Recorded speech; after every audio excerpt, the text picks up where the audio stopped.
तुम्हारी ये झूठी तसल्ली अब मेरे कोई काम नहीं आने वाली, क्योंकि मैं एक बात तो समझ गई कि ये सारे मीठे बोल दिल को कुछ देर के लिए तो आराम पहुंचाते हैं, मेरा दर्द कभी कम नहीं होगा। मैं तुम लोगों से कुछ कहना चाहती हूँ। जी कहिए। स्नेहा की रिपोर्ट हमने यूएस के बहुत बड़े आई स्पेशलिस्ट डॉक्टर थापर को दिखाई थी। उन्होंने कहा है कि स्नेहा की आंखों की रोशनी नहीं वापस आएगी। तो फिर तूने आगे के लिए क्या सोचा है? अभी तक तो मैंने कुछ नहीं सोचा, लेकिन जल्द ही कुछ ना कुछ सोचना पड़ेगा, क्योंकि जिस झूठी कहानी की वजह से मैंने शुभम को मजबूर किया था, अब उसकी असलियत शुभम के सामने आ सकती है।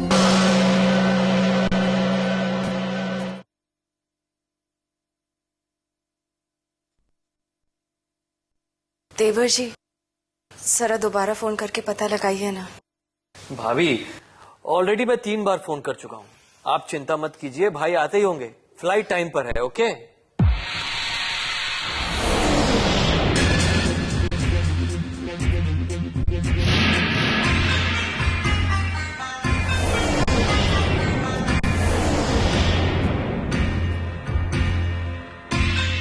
हम आ गए छोटे। हाँ, आ गए भाई।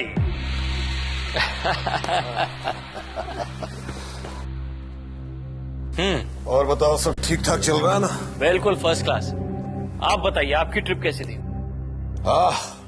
टायरिंग, लेकिन खुशी की बात यह है कि प्लांट लग चुका है और बस काम शुरू करने की देर है।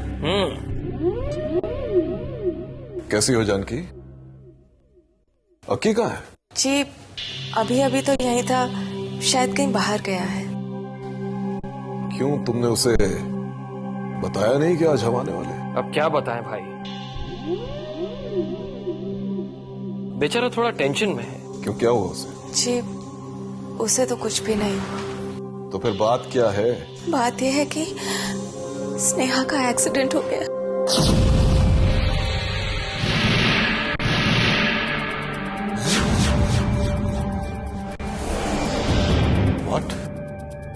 एक्सीडेंट? जी हाँ, और उस एक्सीडेंट में स्नेहा की आंखों की रोशनी चली गई।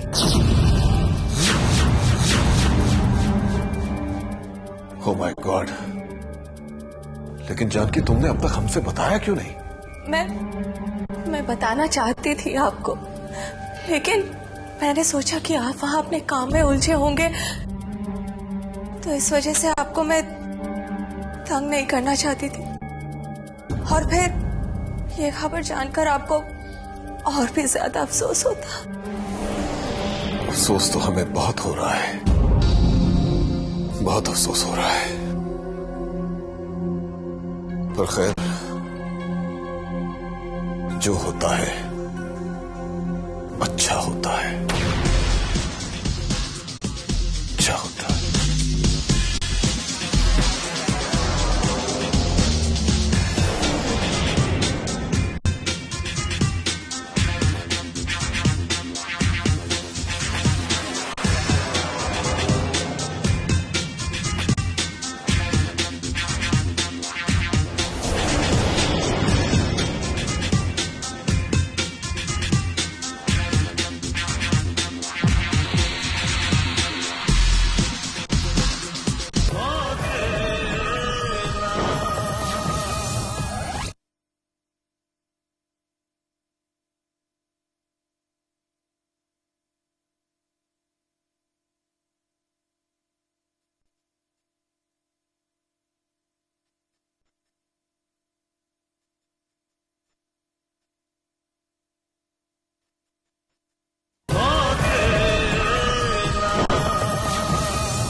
भाभी, मैं और क्या कर सकती हूँ? ऐसी जिंदगी से तो मर जाना ही अच्छा है। कामिनी, मुझे ये तो बताओ कि हुआ क्या है? भाभी, जिस शुभम की वजह से मैंने अपना सब कुछ कुर्बान कर दिया, आज वो शुभम मुझे अपनी मजबूरी बताकर घर भी नहीं लेकर जा रहा। ऐसी कोई बात नहीं है कामिनी। अगर ऐसी बात होती तो वो तुमसे शादी क्यों करता? नहीं भाभी, मुझे लगता है कि शुभम ने मुझसे शादी सिर्फ मेरा मुंह बंद करने के लिए की है। वरना शादी को इतने दिन हो गए, कम से कम वो हमारी शादी की बात अपने घर में तो बता देता। लेकिन कामिनी, अगर शुभम ने तुमसे शादी की है तो वो बात भी कर लेगा, लेकिन अभी उसके घर में खुद ही परेशानी आई हुई है। मैं जानती हूँ भाभी, लेकिन मैं इस वक्त उससे ज्यादा परेशान हूँ, क्योंकि मेरे पेट में उसके प्यार की निशानी पल रही है। और भाभी, मैं नहीं चाहती कि मेरे प्यार की निशानी को समाज वाले पाप का नाम दे दें। और अगर ऐसा कुछ हुआ ना भाभी, तो मैं अपनी जान दे दूंगी। कामिनी!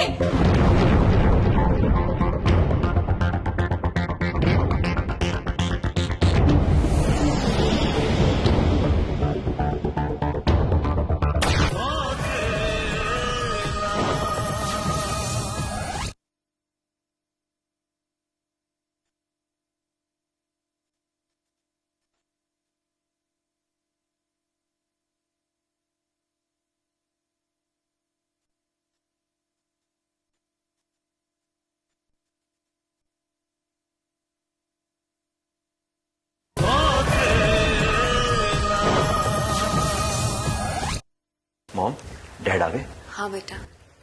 आकाश, डैड, डैड आपको मालूम है कि आपके जाने के बाद यहाँ पे क्या क्या हुआ? हाँ हमने सुना, स्नेहा के बारे में सुना हमने। बहुत अफसोस की बात है। क्या आपको ये पता है कि उसके एक्सीडेंट की वजह मैं हूं? तुम? लेकिन उसका एक्सीडेंट तो किसी ट्रक से टकराने से हुआ था। हाँ डैड, लेकिन उस ट्रक के ड्राइवर ने मुझे मारना चाहा था।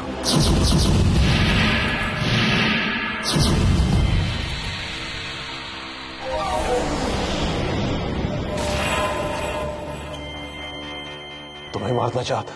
हाँ डैड, और मुझे बचाते बचाते स्नेहा उस ट्रक से टकरा गई, और जिसकी वजह से उसकी आंखों की रोशनी चली गई। कौन था वो आदमी? मैं उसे देख नहीं पाया। स्नेहा ने उसे देखा था, लेकिन अब वो भी। कोई बात नहीं बेटा, तुम फिक्र मत करो। अगर वो तुम्हारा दुश्मन है तो हमारी नजरों से बचकर नहीं जा सकता। हम उसे पाताल से भी ढूंढ कर निकाल लेंगे।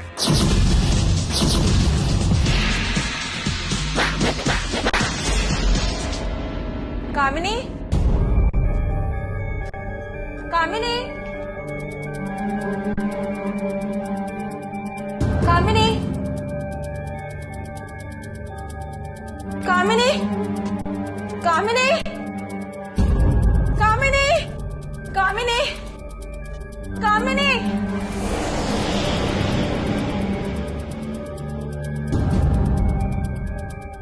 आखिर ये बिना पता है कहाँ चली गई?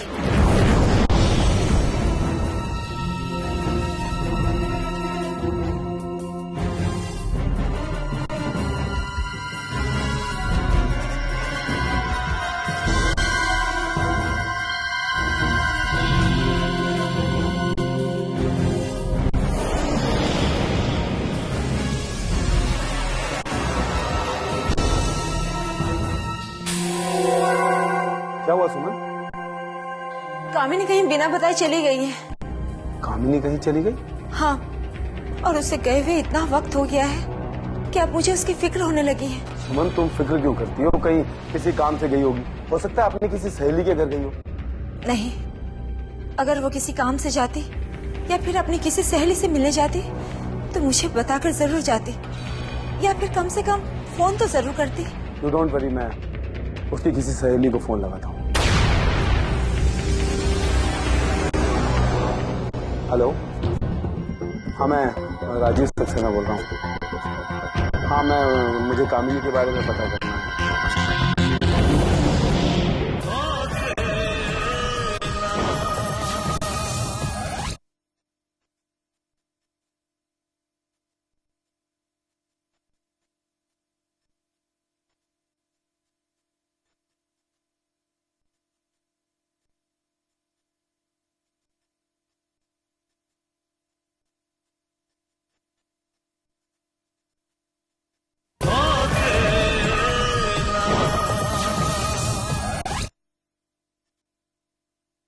कामनी?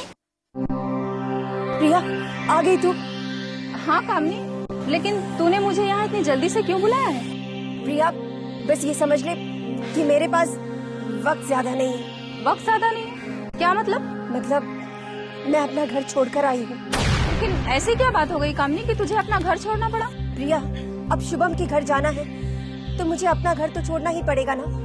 वो तो सब ठीक है कामनी, लेकिन अब तू जाएगी कहाँ? प्रिया, मैं कोई ऐसी जगह जाऊंगी जहाँ से मेरा वापस आना आसान हो। कामनी, लेकिन मैं अब तक तेरी बात समझी नहीं। प्रिया, मेरे पास ये सब समझाने की भी फुर्सत नहीं है। तू बस इतना समझ ले कि मेरे जाने के बाद मेरे घर वाले और शुभम सब मिलकर मुझे तलाश करेंगे, लेकिन तुम सिर्फ शुभम को तलाश करना।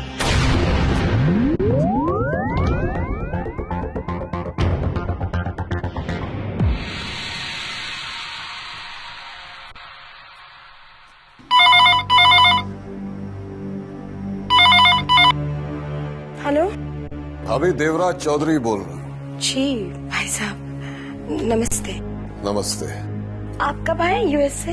बस अभी अभी आया और आते ही मुझे स्नेहा के बारे में पता चला। पता नहीं हमसे क्या गलती हो गई जो हमारी बेटी को इतनी बड़ी सजा मिली है। नहीं नहीं भाभी, ऐसा क्यों सोचती है? बस यही समझ लीजिए कि यही स्नेहा की तकदीर है।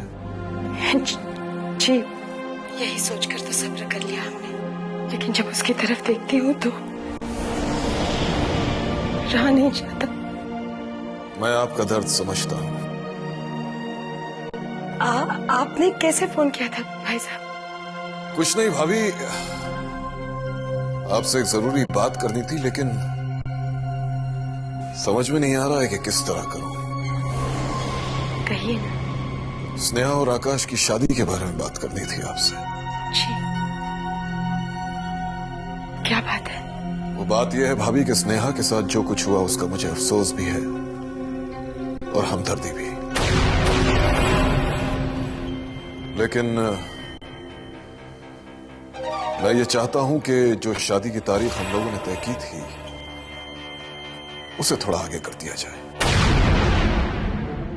जी, मैं सुन रही हूँ। आप मेरी बातों का गलत मतलब मत समझिएगा भाभी। मैं तो सिर्फ इसलिए कह रहा हूं ताकि पहले स्नेहा का ठीक तरह से इलाज हो जाए, उसकी आंखों की रोशनी वापस आ जाए। उसके बाद हम लोग शादी की तारीख फिर से तय कर लेंगे और धूमधाम से उसकी शादी करेंगे। मैं आपकी ये बात स्नेहा के डैड को बता दूंगी। ठीक है भाभी, अब मैं फोन रखता हूं। जी, नमस्ते।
के जज्बात ले